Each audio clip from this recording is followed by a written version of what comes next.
إن الحمد لله نحمده ونستعينه ونستغفره ونعوذ بالله من شرور أنفسنا ومن سيئات أعمالنا. من يهده الله فلا مضل له ومن يضلل فلا هادي له. وأشهد أن لا إله إلا الله وحده لا شريك له وأشهد أن محمدًا عبده ورسوله. أما بعد فإن خير الحديث كتاب الله وخير الهدى هدى محمد صلى الله عليه وسلم وشر الأمور محدثاتها وكل محدثة بدعة وكل بدعة ضلالة وكل ضلالة في النار. عزت امام سالار کارواں امیر جمعیت اہل حدیث صدر کانفرنس علماء کرام اور حفاظ کرام سامعین و سامعات، کیا پررونق محفل ہے آج. سرزمین میں اس سے زیادہ مقدس بزم محفل نہیں ہو سکتی. محفل ہے اہل اللہ و خاصتہ کی، محفل ہے حفاظ قرآن کی اور محفل ہے علماء کرام کی.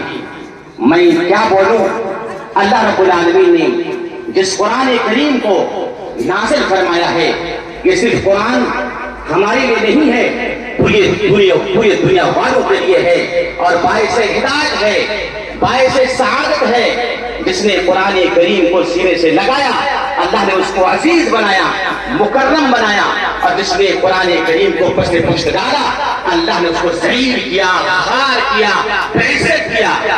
اور میرے بھائیوں، کیوں ایسا کہہ رہا ہوں؟ یہ قرآن کریم اللہ رب العالمین کی صفت ہے، کلام اللہ ہے، غیر مخلوق ہے. دنیا کے اندر ایک ہی غیر مخلوق چیز ہے اور وہ قرآن کریم. خلق قرآن کا واقعہ آپ کو معلوم ہے، درد بھرا واقعہ آپ کے سامنے موجود ہے. اللہ رب العالمین جیسے غیر مخلوق ہے، اللہ کا قرآن بھی غیر مخلوق ہے. جیسے اللہ رب العالمین کی تعظیم کرنا ہر ایک پر واجب ہے، ویسے قرآن کریم کی تعظیم کرنا بھی ہر ایک پر واجب ہے. جب ہم عبادت کرتے ہیں، عبادت کا ایک رکن یہ ہے، عبادت کے 3 ارکان ہے، الخوف والرجاء والحب. اللہ کی عبادت کرتے ہیں سب کوئی، ہر عبادت میں 3 چیز ہونا ضروری ہے. یہ ارکان عبادت ہے، اس میں تو حب ہے، نماز پڑھتے ہیں، سجدہ ریز ہوتے ہیں. محبت میں اللہ تو میرا خالق ہے، تو میرا رازق ہے، تو نے مجھ کو پانا ہے. اللہ سجدہ تجھے نہ کروں تو کس کو کروں؟ محبت کے ساتھ جھکنا پڑتا ہے. قرآن کریم کی بھی تعظیم دل سے محبت کے ساتھ ہونا ضروری ہے.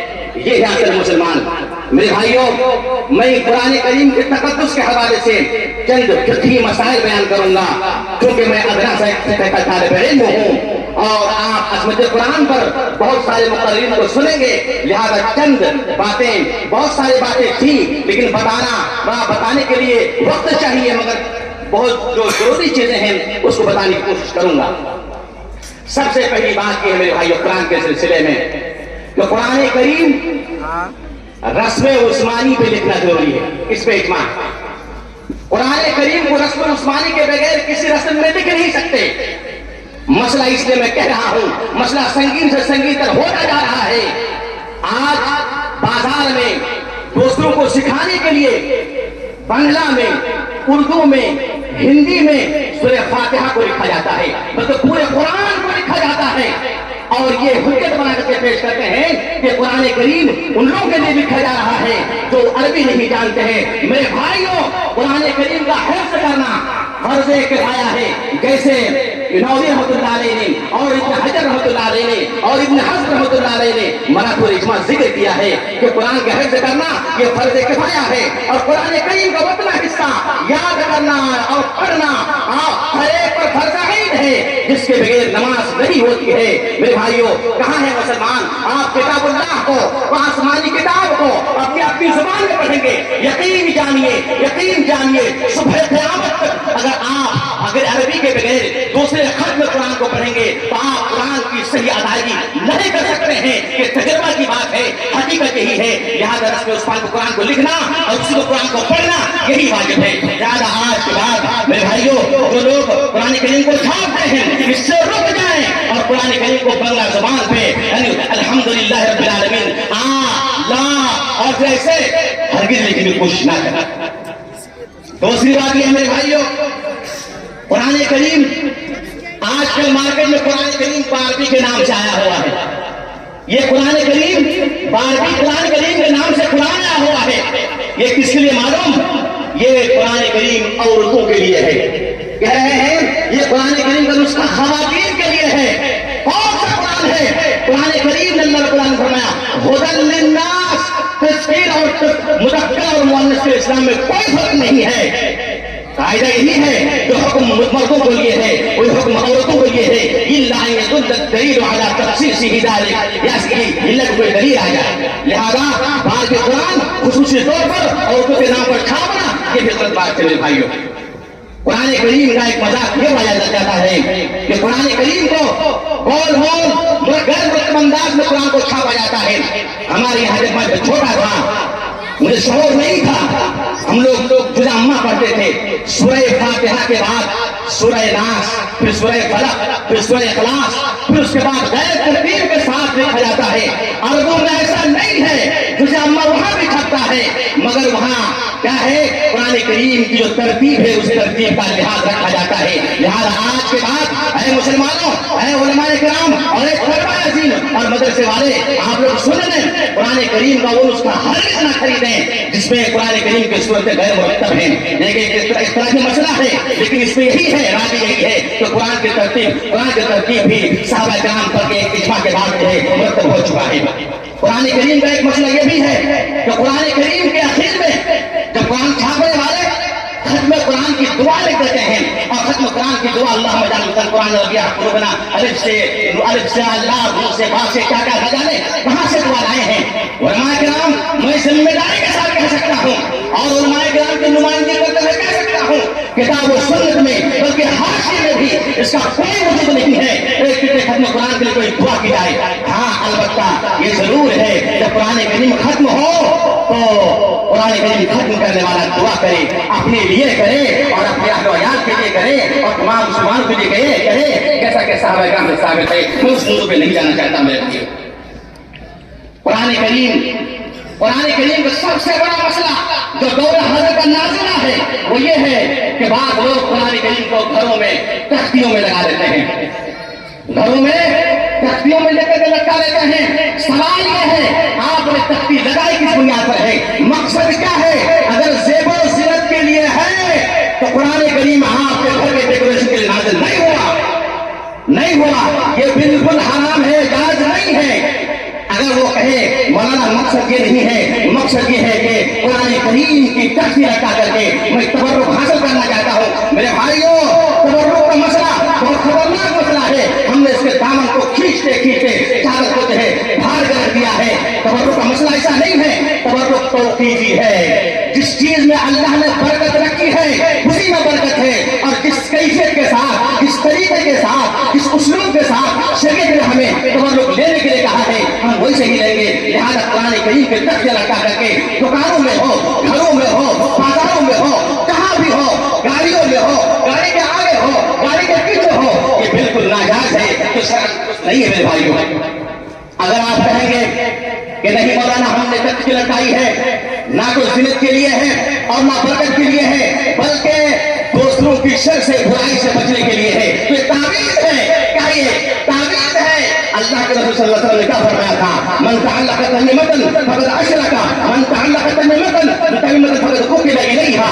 یہ ساری حدیثیں موجود ہیں. تعویذ جائز نہیں ہے. بعض علماء کرام آج بھی اہل حدیثوں کے بعض علماء کرام, میں کل نام نہیں لیتا ہوں الحمدللہ, بہت سارے اصلاحات ہو چکے ہیں, اللہ کے اصلاح کا یہ سلسلہ جاری رہے. بعض علماء کرام کہتے ہیں اگر تعویذ غیر قرآن سے ہو تو جائز نہیں ہے اور قرآن سے ہو تو جائز ہے. اور دلیل کے طور پر عبداللہ بن عمر کی حدیث کو پیش کرتے ہیں جو سنن ابو داؤد کے اندر ہے. میرے بھائیوں, کبھی آپ نے محدثین سے پوچھا, کبھی آپ نے علماء سے پوچھا کہ مولانا اس حدیث کی حدیث صحیح ہے یا نہیں ہے؟ وہ حدیث یوں بن عمرو کہتے ہیں کہ وہ عبداللہ بن عمرو کو اللہ کے رسول نے فرمایا تھا کہ جب بچے رات کو کرنے لگے تو اس سے ان کو ایک بات کہہ دو اور خود پڑھ لو، اعوذ باللہ من التامات لمبی دعا ہے. اور وہ بچے جو چھوٹے چھوٹے بچے جو پڑھ نہیں پاتے تھے یہ دعا لکھ کر کے ان کے گلے پہ لٹکا دیتے تھے. ابو داؤد کی حدیث ہے. میرے بھائیوں حدیث اگر صحیح ہو جائے، ہم اہل حدیث ہیں، ہمارا میزا ہے، قرآن امتیاز ہے، سرور کائنات سے اگر ایک حدیث صحیح ہو جائے تو ہم سے پہلے کوئی عمل کرنے والا نہیں ہوگا. لہٰذا اس حدیث کو اٹھائیے، اس میں گرامی ہے محمد بن اسحاق جو مدلس راوی ہے اور مدلس ہونے کے ساتھ ساتھ انہوں نے اس حدیث کو انانا کے ساتھ روایت کیا ہے. اب آپ ہی فیصلہ کیجئے کہ وہ مدلس راوی جو انانا سے حدیث کو روایت کرے اس کے حدیث کا کیا مقام رکھتا ہے. لہٰذا پتہ یہ چلا کہ نہ تعویذ حدیث سے جائز ہے، نہ حدیث کے الفاظ کو لکھ کر کے تعویذ بنانا جائز ہے، نہ قرآن آیات کو لکھ کر کے تعویذ بنانا جائز ہے. تعویذ مطلقاً حرام ہے، چاہے وہ قرآن سے ہو غیر قرآن سے ہو، یہ درست نہیں ہے میرے بھائیوں. لہذا یہ تخفیہ نہ کرنا یہ حرام ہے. ایک مسئلہ اور ہے جو اور خطرناک مسئلہ ہے، وہ مسئلہ یہ ہے کہ کچھ لوگ تخفیہ لگاتے ہیں، قرآن کریم کو ایسے لکھتے ہیں جیسے کوئی گھوڑا ہو، کوئی اونٹ ہو، کوئی انڈا شیپ ہو، کوئی قلم شیپ ہو، کوئی درخت کی شکل میں ہو. اس میں کئی محظور ہیں. پہلی بات تو یہ ہے قرآن کریم کو اس طرح سے لکھنا درست نہیں ہے کہ اس کے الفاظ ان کے حروف ایک دوسرے سے مل جائے اور عربی پڑھنے والا اس کو پڑھنے سے عاجز ہو جائے. مسجد نبوی کا واقعہ سناؤں گا آپ کو. مسجد نبوی کے حجرے شریف میں یا قبر رسول میں تختیاں لگی ہوئی ہے پرانے زمانے کی. میں نے ایک سعودی سے کہا کھڑا مہاجا آپ ذرا پڑھ کے سنائیے، آپ تو عربی ہیں، میں تو اجمی ہوں، میں پڑھ نہیں سکتا ہوں، کیا لکھا ہے. میں نے 10 مرتبہ اس پر نگاہ ڈالا اور نگاہ ڈالنے کے باوجود بھی میں عاجز رہ گیا. میں نے کہا ذرا پڑھ کے سنائیے تو کہا کہ واللہ ما آتا، میں پڑھ نہیں پاتا ہوں. کیا مقصد ہے لکھنے کا؟ کیا مقصد ہے قرآن کریم کے آیت کا لکھنے کا؟ کیا ضرورت تھی؟ قرآن کریم سے نازل نہیں ہوا میرے بھائیوں. لہذا قرآن کریم کو مختلف شکلوں میں لکھنا یہ ناجائز ہے. اور ایک مسئلہ نیا آیا ہے اور بازار میں چل رہا ہے مسئلہ یہ ہے کچھ خواتین حب قرآن کے نام پر اپنے زیورات میں کچھ آیتیں دکھا کرتی ہیں، سونے میں چین میں، اور کیا بولتے ہیں اس کو چین کے نیچے جو لٹکاتے ہیں لوگ، اس میں قرآن کریم کی آیتیں لکھتے ہیں. کبھی اللہ لکھتے ہیں، کبھی سبحان اللہ لکھتے ہیں اور قرآن کریم کی آیت لکھ کر کے وہ اپنے گلے پہ لگاتے ہیں. میرے بھائیوں اس کا مسئلہ ایک حل تو یہ ہے کہ تعویذ ہے، ایک حل یہ ہے کہ تعویذ ہے، دوسرا یہ ہے کہ یہ تعویذ ہے، تعویذ حرام ہے. اور ایک مسئلہ یہ ہے کہ قرآن کریم کو آپ کی سیرت کے لیے نازل نہیں کیا گیا ہے، نہیں کیا گیا میرے بھائیوں. لہٰذا قرآن کریم کا اس طرح سے استعمال کرنا جائز نہیں میرے بھائیوں. ایک نیا مسئلہ قرآن کریم کے ساتھ میرے بھائیوں بڑا خطرناک مسئلہ ہے. مسئلہ یہ ہے جب سے فون آیا، رنگ ٹون کا مسئلہ آیا، الیکٹرون کا مسئلہ آیا، بعض حضرات مجھے نہیں معلوم کہ وہ جان کر کیسا کرتے ہیں یا ناجائز میں کرتے ہیں، رنگ ٹون لگاتے ہیں، قرآن کریم پڑھ رہا ہے اور وہ حجت پیش کرتے ہیں. مولانا جب ہم اس کو فون کرتے ہیں تو وہ اتنے انتظار کے لیے قرآن کریم کی ہدایت تو سن تو لیتا ہے. بعض لوگ کیا کرتے ہیں، رنگ ٹون قرآن کریم کی آیت لگاتا ہے یا کلر ٹون قرآن کریم کی آیت لگاتا ہے. کیا قرآن کریم کو آپ کو اس طرح سے استعمال کرنے کے لیے نازل کیا گیا ہے میرے بھائیوں؟ لہٰذا آج کے بعد کوئی بھی انسان، کوئی بھی مسلمان نہ کلر ٹون میں قرآن کریم کی آیت لگائے اور نہ ہی رنگ ٹون میں لگائے میرے بھائیوں. اسی طرح سے ایک مسئلہ یہ ہے میرے بھائیوں، ایک مسئلہ یہ بھی ہے جو ہمارے سماج میں چلتا آ رہا ہے. مجھے نہیں معلوم کہ اس کا، میں بہت ڈھونڈنے کی کوشش کی اس کی بنیاد کہاں سے ہے، سمجھ میں نہیں آ رہی ہے. آج بھی ہمارے اہل حدیث گھرانے میں یہ روایت موجود ہے جب کہیں سے قرآن کریم گر جائے تو قرآن کریم کے برابر صدقہ کرتے ہیں، چاول ہو، گیہوں ہو، اناج ہو. کہیں نہیں ملا مجھے. میں ایک طالب علم ہونے کے نائے سے میں نے بہت کوشش کی ڈھونڈنے کی، کہیں ایسا کوئی ذکر نہیں ملا تو قرآن کریم کہیں سے گر جائے تو اس کے برابر چاول ہو، گیہوں ہو، کوئی اناج ہو، صدقہ کر دیا جائے. ایسا کہیں نہیں میرے بھائی. ایک مسئلہ اور بھی ہے، وہ مسئلہ یہ ہے بعض لوگ قرآن کریم کے آیت کا اقتباس کرتے ہیں کلام میں. جیسے کوئی کہتے ہیں کہ میرے مسئلے کا کیا ہوا بھائی، کچھ مسئلہ آپ کے پاس پڑا ہوتا کیا ہوا، کہا کہ کوئی الحمد للہ دیکھیے دستخط کیا. یعنی انہوں نے قرآن کی آیت کو اپنا کلام بنا کر کے پیش کرنے کی کوشش کی. قرآنی آیات کو اپنا کلام بنا کر کے پیش کرنا درست نہیں ہے. تو آپ لوگوں میں سے کوئی کہہ سکتا ہے مولانا وہ جو بیت المقدس کا جو واقعہ ہے اپنے خاتون جو قرآن کریم میں گفتگو کرتی تھی، پہلے تو واقعہ کو ثابت کرو، پہلے تو یہ بتاؤ کہ واقعہ صحیح ہے یا نہیں ہے، کہاں ہے سر کہاں ہے پیر. ہاں اہل حدیث سماج میں اس طرح کے بعض مقررین آپ سنیں گے، جلسے کا موسم چل رہا ہے، بہت سارے علماء سنیں گے کہ فلاں کا واقعہ قرآن کریم میں گفتگو کرتے تھے. بالکل درست نہیں میرے بھائی، بالکل درست نہیں ہے. اسی طرح سے میرے بھائیوں قرآن کریم کی تہذیب میں سے یہ ہے جب قرآن کریم آپ چھوڑنے کی کوشش کریں تو چھوڑنے سے پہلے وضو بنا لیں. یہ قرآن کریم کی تہذیب ہے. مسائل بہت زیادہ تھے اور علماء کرام تشریف فرما ہے. ہمارے بیچ عبداللطیف کندی موجود ہیں، کفایت اللہ سنابلی موجود ہیں. ان کا اگر آپ نے نہیں سنا تو کسی کا نہیں سنا میرے بھائیوں. اللہ تعالیٰ سے دعا کرتا ہوں پروردگار عالم تو ہمیں قرآن کریم کی تہذیب ویسے کرنے کی توفیق عطا فرما جیسے ہمارے سلف صالحین کرتے تھے. ومن يعظم شعائر اللہ فإنها من تقوى القلوب. یہ اللہ کی نشانیاں جو تعظیم کرتا ہے یہ ان کے تقوی کی علامت ہے. اے اللہ جب تک ہمیں دنیا میں جلائے رکھ، قرآن کے ساتھ جڑے رکھ. اے اللہ ہماری موت ہو تو لا الہ الا اللہ پر ہو، قرآن کی محبت پر ہو اور قرآن سے لو لگاتے ہوئے ہو. اقول قولی ھذا واستغفر اللہ لی ولکم ولسائر المسلمین انہ هو الغفور الرحیم. والسلام علیکم ورحمۃ اللہ وبرکاتہ.